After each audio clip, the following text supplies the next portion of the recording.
მოგესალმებით. დღეს საქართველოს საჯარო სკოლებში და თითქმის ყველა უმაღლეს სასწავლებელში დაიწყო ახალი სასწავლო წელი. და ეს არის ძალიან მნიშვნელოვანი მოვლენა. ეს არის ძალიან მნიშვნელოვანი მოვლენა იმ პირველ კლასელებისთვის 57000 ჩვენი ბავშვისთვის, ვინც მიუჯდა მერხს.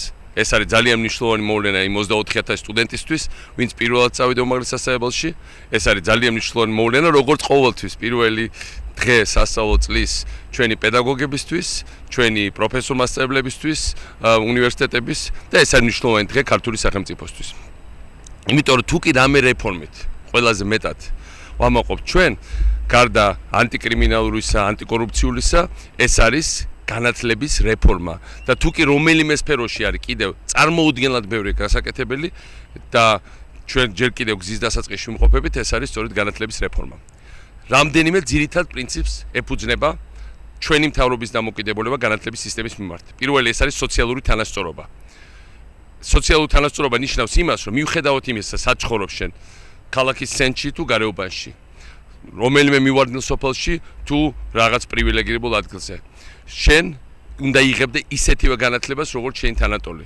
დღეს ყველა პირველ კლასას მიუხედავად მათი სოციალური მდგომარეობისა მიეცა უფასო ნეტბუქი, სხვა შორის საქართველოში გამოშვებული, ესეც უნიკალურია, იმიტომ რომ არც ჩვენისთან მსგავს ქვეყანას ასეთი ქარხანა კომპიუტერული ჩვენ რეგიონში რა თქმა უნდა არ აქვს, ჩვენ თვითონ ვუშვებთ კომპიუტერებს, ყველას მივეცეთ. ყველა ოჯახში შევიდა დაახლოებით $200 ღირებულების საჩუქარი.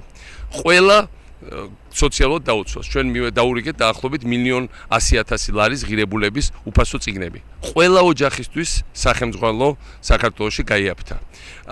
ამიტომ სოციალური სამართლიანობა როგორც არასდროს არის ძალიან მნიშვნელოვანი. ისევე როგორც სოციალური სამართლიანობა უმაღლესში მიღების დროს, უმაღლეს სასწავლებელში მიღების დროს, თქვენ იცით რომ მკვეთრად შეიმიცვალა სოციალური სტატუსი იმის სტუდენტებისა, რომელთაც აბარებენ, სწორედ ერთიანი გამოცებთან ერთად და ახლა შემოგვაქვს ახალი სისტემა, რომელიც გაამარტივებს 8+1, ესე იგი სკოლებში ჩააბარებენ, ესე იგი აღარ დაგჭირდება რეპეტიტორებთან სიარული და არა მხოლოდ ისე რომ ვისაც ფული აქვს, ის უფრო ადვილად აბარებს და ვისაც არ აქვს, ის რჩებოდა ხოლმე თამაშგარე მდგომარეობაში, მიუხედავად იმისა, რომ კორუფცია ამ სფეროში უკვე აღარ იყო.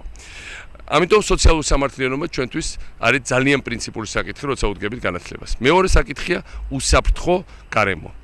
ჩვენ ერთ-ერთი ბუდე ორგანიზებული დანაშაულის და ქუჩის წვრილმარი ხულიგნობისაც ერთად აღებული ყოველთვის, ყოველშემთხვევაში ჩვენ ბავშვობაში ასე იყო და ძალიან ბევრი თაობის ბავშვობაში ასე იყო სკოლაში.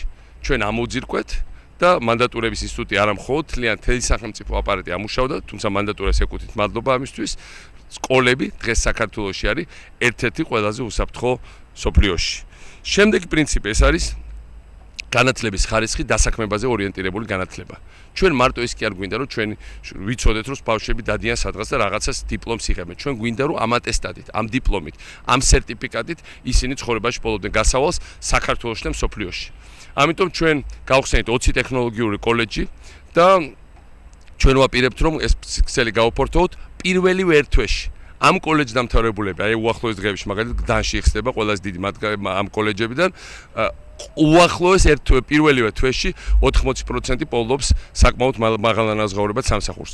ჩვენ სკოლებში ჩამოვიყვანეთ 10000 გვაქვს პროგრამა 10000 ინგლისურენოვანი პედაგოგის, იმიტომ რომ ჩვენ ბავშვებს უნდა გქონდეთ ისეთი ცოდნა, რომელიც გადის სოფლიო ბაზარზე. ჩვენ რა თქმა უნდა ვახალისებთ წარჩინებულ სტუდენტებს და მათაც ვაძლევთ კომპიუტერებს, არა მხოლოდ პირველ კლასელებს, ერთ სიტყვით ყველაფერი კეთდება იმისათვის, რომ ჩვენი განათლება იყოს კონკურენტულოვანი საქართველოს შიგნით და საქართველოს ფარგლებს გარეთ და ამას ჩვენ შემდგომშიც გავაგრძელებთ. შემდეგი ძალიან მნიშვნელოვანი საკითხი, რაზეც მე მინდა ვთქვა, რომ რა თქმა უნდა დღეს ძალიან ბევრი არის სკოლებში, ძალიან ბევრი შევხვდი მასწავლებლებს, 6 რაიონის სკოლები მოვიარე დღევანდელი დღის განმავლობაში. მთავრობის წევრები იყვნენ კიდევ პრაქტიკულად ყველა ადგილზე მივიდნენ პრაქტიკულად ყველა სკოლებში. რა თქმა უნდა, საქართველოში არის ძალიან კარგად გაკეთებული სკოლებიც და საქართველოში ჯერ არის ძალიან მძიმე მდგომარეობაში ყოფილი სკოლები. მე ვიყავი ერთშიც და მეორეშიც. რა თქმა უნდა, ყველგან არის ჯერ მისულ ლაბორატორიები, მაგრამ თითქმის ყველა სკოლაში წლის ბოლომდე მივა ლაბორატორიები. ჩვენ ჩავიბარებთ სკოლები, მე მინდა ყველას შევახსენო და ნამდვილად ჯობია დაგვავიწყეს, მაგრამ მაინც ყველაფერი შედარებითია კარგი. სკოლების, რომლებიც არ იყო განათება, რომლებიც არ იყო გათბობა, რომლებიც არ იყო ფანჯრებიც კი. დღეს ფანჯრები, სახურავი და გათბობა საქართველოს სკოლების თითქმის ყველა სკოლა საქართველოში და 90%-ზე მეც ნამდვილად აქვს. მაგრამ ეს რა თქმა უნდა არ არის საკმარისი. ეხა საჭირო სპორტ დარბაზები, ეხა საჭირო მომავლის კლასები, რომელიც ასობით გავხსენით და პრაქტიკულად ყველა სკოლაში უნდა იყოს ეს კომპიუტერიზებული მაღალ სიჩქარიანი ინტერნეტი და ინტერნეტი მიყვანილია ყველა სკოლაში. ახლა საჭიროა ბევრად მეტის გაკეთეს იმისათვის, რომ ჩვენი სკოლები მართლა უბრალოდ ის კი არ იყოს, რომ იქ ადამიანს არ ციოდეს, არამედ იყოს საერთაშორისო დონის და კონკურენციას უწევდეს სკოლებს საერთაშორისო ბაზარზე, ჩვენზე ბევრად უფრო წინ წასულ და მდიდარ ქვეყნებშიც კი. რა თქმა უნდა, სკოლებში თავარი არის მასწავლებლის შრომის დაფასება და მასწავლებლების ახალისება. მინიმალური ხელფასი სულ შტატიანი დღეს არის დაახლოებით 350 ლარი. ჩვენი ამოცანა საქართველოს მთავრობის რომ უახლოეს პერიოდში სერტიფიცირებული მასწავლებლის საშუალო ხელფასი იყოს 600 ლარი. დღესაც მე ვიყავი სკოლებში, სადაც ჯერ კიდევ ბევრი პრობლემა, მაგრამ მე დღეს ვნახე რამდენიმე ათეული უკვე 1000 ლარი ხელფასის მქონე მასწავლებელი. ამაზე ოცნებაც არ შეიძლება რამდენიმე წლის წინ. ეს ნიშნავს იმას, რომ ჩვენ ბავშვები მიიღებენ უკეთეს განათლებას. ხარისხი შეგვიძლია მოთხოვოთ ამასევეს ბევრად მეტი. მით უმეტეს რომ ქიმიის ლაბორატორიები, ფიზიკის ლაბორატორიები შედის, ლინგაფონური ლაბორატორიები შედის, უცხოელი პედაგოგებსაც ვახმართ მათ და პედაგოგებს არ უნდა შეეშინდათ სერტიფიცირების, იმიტომ რომ სერტიფიცირება იქნება წელიწადში რამდენჯერმე. სერტიფიცირების კრიტერიუმად ასევე შეყვანილია ის მათი მომზადებული ბავშვები როგორ აბარებენ გამოცდებს, როგორ ჩააბარებენ უმაღლესებში გამოცდებს და როგორც გითხარით რომ გამოცდები ახლა გადატანილი იქნება თვითონ სკოლებში და ამ ხრივ ჩვენ ვფიქრობ რომ ჩვენ პედაგოგებს კიდევ ბევრ რაღაცას გავუკეთებთ უკეთესობისკენ. უნივერსიტეტებში ჩვენ ვაპირებთ ჯერ ერთი სახელმწიფო გრანტის რაოდენობის შემდგომ წელებში გაფართოებას. ჩვენ შემოვიღეთ სისტემა, როცა თუ პირველ კურსზე, თუ მეორე კურსზე, მესამე კურსზე წარჩინებით ჩააბარა და პირველად თავიდან ვერ მიიღო გრანტი, შეუძლია გადააბაროს და რეალურად მეორე და მესამე წელს მიიღო სრული გრანტი და სრული დაფინანსება. იმიტომ რომ ასეთია სოციალური სამართლიანობა, ჩვენ უნდა წავახალისოთ ჩვენი ახალგაზრდები, რომ უკეთესად ისწავლონ, გაიუმჯობესონ თავის ცოდნა, უმაღლეს ჩაბარებასაც შეეხება. ახლა უკვე პრაქტიკულად ყოველთვიურად შეიძლება საგამოცდო ცენტრში მოვსვლა და ჩაბარება, ვინც ვერ ჩააბარა წელს ზაფხულში არაუშავს, შემოდგომას ჩააბარონ, ზამთარში ჩააბარონ, გაზაფხულისთვის უკეთესად მოემზადონ. ერთ სიტყვით ვქნით მოქნილ სისტემას, რომელიც წაახალისებს ინიციატივას, წაახალისებს კარგად მეცადინეობას.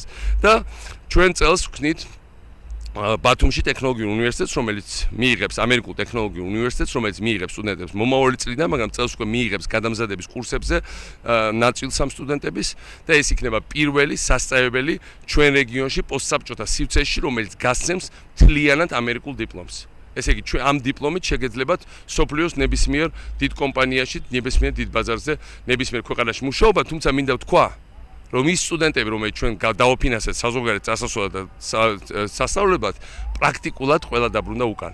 მე არ მეშინია, რომ ქართველები დატოვებენ საქართველოს. მე მიმაჩნია, რომ რაც უფრო კარგად არის ნასწავლი ადამიანი, მით უფრო მეტად მოინდომებს, რომ დაეხმაროს თავის ქვეყანას, გააკეთოს რაღაცა ჩვენი ქვეყნის წინსვლისთვის. ასე რომ ყველა სფეროში ჩვენ გვაქვს რა თქმა უნდა ბევრი რაღაცა კიდე გასაკეთებელი. ძალიან ბევრი ჩვენი პედაგოგი უნდა გაიგზავნოს უცხოეთში სტაჟირებაზე და გადასამზადებლად.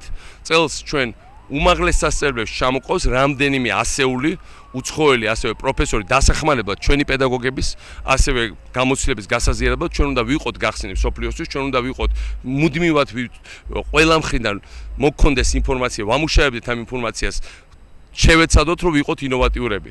ყველა სფეროში აბსოლუტურად. ჩვენ რა თქმა უნდა განვავითაროთ ჰუმანიტარული სფეროები, მაგრამ განსაკუთრებით ტექნოლოგიური სფეროები. 4 წლის წინ ვერავინ ვერ წარმოიდგენა მაგალითად რომ საქართველოს აწარმოებდა საკუთარ მაღალტექნოლოგიურ იარაღს. ჩვენ ეს შევძელით, მათ შორის იმის ხარჯი, რომ ეხა ეს არის ძალიან პრესტიჟული პროფესიები. და ხალხი აბარებს, სწავლობს, უცხოეთიდან დაბრუნდა ძალიან ბევრი. და რო არავის არ ჯეროდა საქართველოს შექმნა მაღალი ტექნოლოგიები.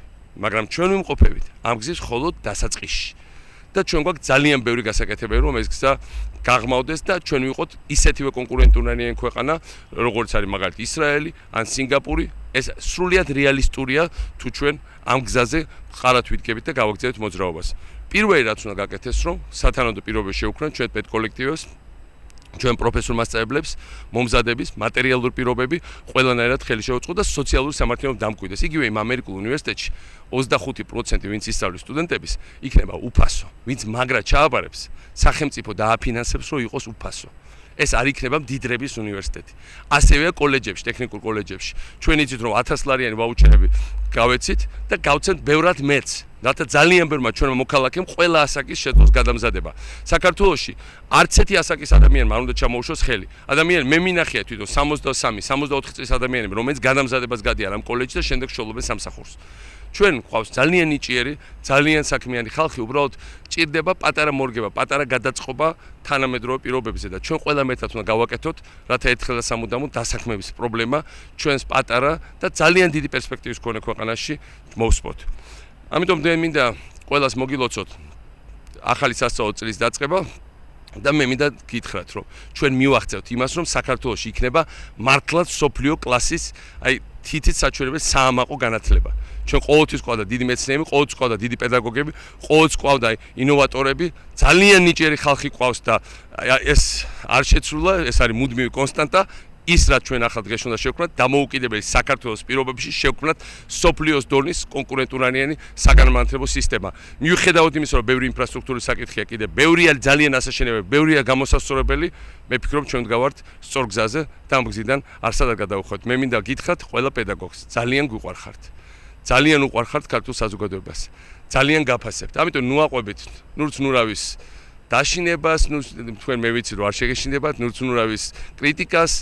რა თქმა უნდა, ხარბეზები ყველა სისტემაში არის და იქნება, ეს ასეა, მაგრამ ჩვენ ძალიან ვამაყობთ თქვენით და ასე გააგრძელეთ და სახელმწიფო ყველაფერში დაგიდგებათ გვერდზე, ბოლომდე გააკეთებს იმას თქვენთან ერთად, რომ ჩვენ შევქმნათ ის საოცნებო საგანმანათლებლო სისტემა, რომელზეც ყველანი დღე და ღამე მუშაობთ, ფიქრობთ და რომელსაც გეგმავთ. დიდი მადლობა.